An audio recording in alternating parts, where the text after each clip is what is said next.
Hello, everybody, and welcome to another installment of our first-time buyer Southern California housing market update.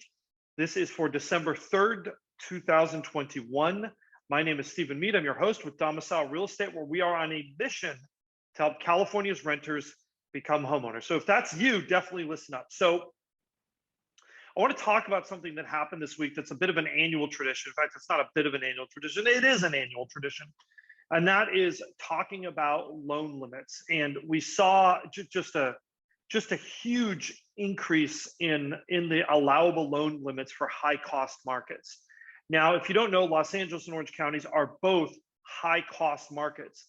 And that means that you can now buy, just with 5% down, you can now buy basically over $1 million as far as a home goes. With just 5% down. And while on one hand, I think that that's great. If you are in, especially anywhere close to LA proper, $1 million is really about the entry level point for single family homes. These are not huge luxury homes.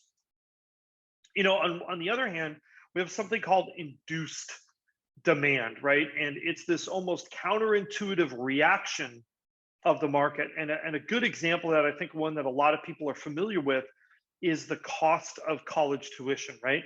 College tuitions have spiked. What has driven that college tuition increases? Well, I think the biggest thing that's driven that is the availability of student loans. So ironically, the very things that are designed to help people go to college, while they've also helped people go to college, they've also induced more demand.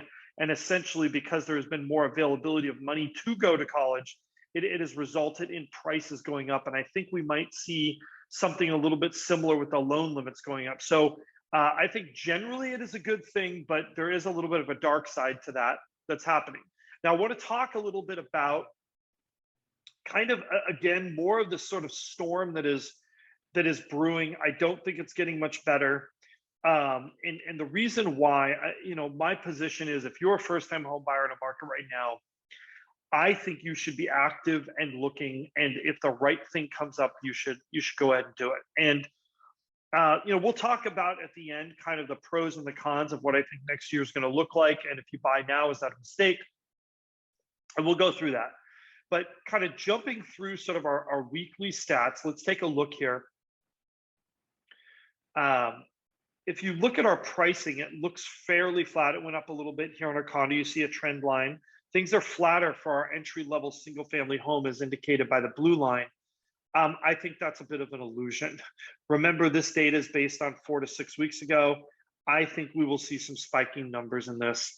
Our inventory levels are just too low, and we'll touch upon that in a second. Interest rates tempered just a little bit. So really, we're kind of holding steady at this $4,100 level for that median payment. Or that payment on a median priced home or a 25th percentile entry level home. And just as a reminder, this is meant to be a realistic 5% down, including mortgage insurance, including taxes, et cetera. In the case of our condo, our attached home, that also includes an HOA fee is thrown into there. And, one thing that's interesting that we've talked about a little bit, it hasn't happened exactly in the magnitude that I thought it would. But I am starting to see the delta compress a little bit here. If you look at the distance between the payments back here, and then you look at where it is over here, these lines are getting closer together, right? Like there is a convergence relative to single family homes. Condos are getting more expensive. I think I've been telling everybody to prepare for that coming, because that is a trend we're going to see. I would have thought it would have moved a little faster, but it's definitely moving in that direction. If you compare these graphs, they are getting closer together. Now, again, if we're talking about household income, right around $101,000 is the minimum amount you need to qualify for our entry-level single-family home, and $79,000 for our entry-level condo. Now we're going to talk about kind of the ugly side of things, and I did this in our regular video a little bit too, and I want to give you a caution. Holiday weeks are not normal weeks. You have this situation in holiday weeks when desperate buyers are still out there looking at houses, writing offers, and sellers are thinking it is not a good week to put their home in the market. What happens if sellers dry up and buyers keep going? Well, it makes these absorption rates, it throws them completely out of whack. So understand that I think a close to 125% absorption rate in our entry level category is not necessarily a long-term accurate figure. We have been about a week since the Thanksgiving holiday, but remember, this is a 14-day average. So that would mean until next week, we will still have Thanksgiving included in this look back period. So, we do that to try to smooth things out, but, just bear in mind, right, that this is skewed a little bit because of that. I do think it's fascinating, though, if we look back here towards, Christmas time of last year, which is another holiday week, we do see those numbers spiking for absorption rate, but they didn't spike nearly this high. This is something new that we haven't really seen before. And then this is the graph I think that really says it all. If you are a buyer, and the reason why I think if I am a betting man, I am betting that I would rather be a buyer now than a buyer 2 months from now, or 3 months from now, or 4 months from now. So if you look at this graph, obviously our entry-level condo inventory has long since taken a dive below, right, the bottom of our graph at 1,000 units. And I mean, look at where we were at our lowest point for this at the beginning of the year, last year, or beginning of 2021, right around January, we were around 1,300 units. This graph right now is like about half that. And that is very scary to me for entry-level buyers. This is worse than it is for the market overall, meaning I think it is going to be a very brutal first-time home buying season for buyers coming up in the spring. And if we look back here at our entry-level single-family home, I mean, we are basically tapping on the door of our lowest point of inventory in the last 12 months, which would either be the beginning of the year or around the end of February. So I feel like if we are at the beginning of December and we are already at these levels of inventory, look at the shape of this. Look at this. I mean, it's really just taking a dive.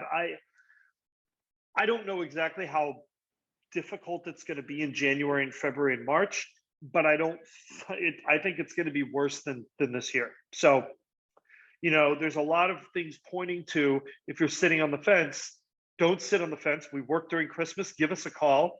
I don't think you're going to be in a much of a better situation in the next 90 days. Now, there is one little bit of good news. Our 14-day still active percentage went up. This means the market is less competitive, though again, I think there's some skewing with the holiday that's kind of messing this up.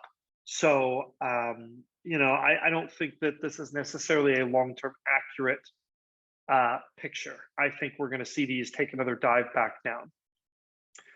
And then finally, we have our week's supply of homes. Even with a holiday week, I mean, we're touching at 3.2 weeks of inventory. That is less than we were at, towards the end of last year. Beginning of the year, we were over almost 5 weeks of inventory for our entry-level single-family homes. We're just over 3. These are pretty significant drops in inventory. This is about a 20% drop or so, maybe 15 to 20, and we're not even to the end of the year yet. And if you look here at our condo, where we did bump up a little bit to 4.86 weeks, look at where we were last fall. I mean, we have dropped 30, 40% on our relative inventory metric. So if you are a buyer, or you are a would-be buyer, which I'd imagine most of you are, or maybe you are watching this because you know someone who probably should be a buyer, or maybe you think they should be a buyer, this is the calculus that's going on in your head right now. So I'm going to make this very easy. So I'll give you the negatives of buying at this moment in time. Inventory is crap. It's not great. There's just not a lot to choose from. I think there's also this fear, right, that what if there's a price correction in 2022? And I don't want to tell you that there can't or there won't be a price correction. I don't see it in the next 90 days. I think the inventory situation is so beyond out of balance that the level of market forces required to flip that around are just huge. Like, I mean, rates have to go to like, they have to 1 week go over 4%. That's the kind of level of magnitude of disruption that we would need to sort of affect the market dynamics in a meaningful way. So when I look around, I don't see that as being an immediate fear. The other thing is, I think that there is a very high likelihood that in the next 90 days, prices will rise.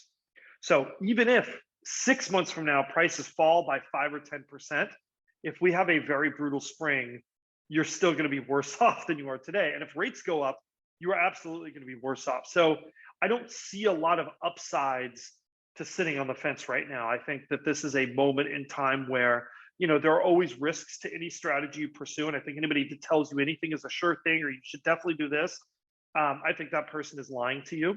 But when I look at the market as a whole and I kind of look at the upsides and the downsides, I think if I were a first-time home buyer, I would not want to be in the market that will be 30 to 60 days or 90 days from now. I'd rather be in the market I'm in right now. I think it's a better market.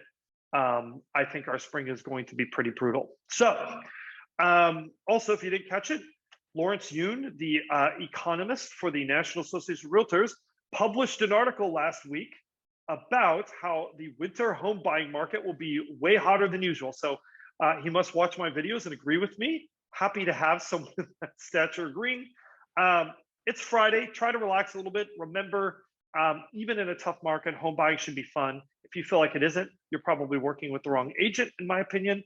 If you would like to be a home buyer, or if you're just curious about it, we do have a link in the description if you're watching this on YouTube to schedule a no cost, no obligation, just 15-minute consultation. We'd love to do that with you.